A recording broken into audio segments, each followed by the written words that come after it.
Good morning friends, আমি প্রীতম রায়চৌধুরী গুয়াহাটি থেকে বলছি।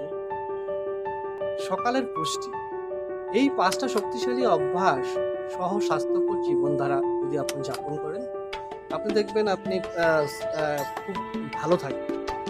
প্রথমটা হলো কৃতজ্ঞতা এবং আশাবাদ দিয়ে প্রতিদিন শুরু করুন।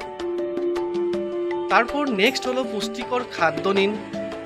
আপনি যা খাচ্ছেন তাই আপনি, মনে রাখবেন। নেক্সট থার্ড হলো উদ্দেশ্য, কল্পনা আর স্পষ্ট উদ্দেশ্য রচনা করা।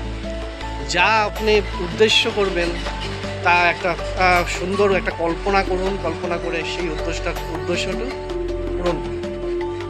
নাম্বার 4 হলো নতুন কিছু শিখুন, কিছু অল্প অল্প বই পড়ুন, নতুন কিছু শিখুন আর প্রত্যহ ব্যায়াম করুন। নাম্বার 5, যদি এগুলি করতে পারেন আপনি স্বাস্থ্যকর আর সুখী থাকবেন। Thank you.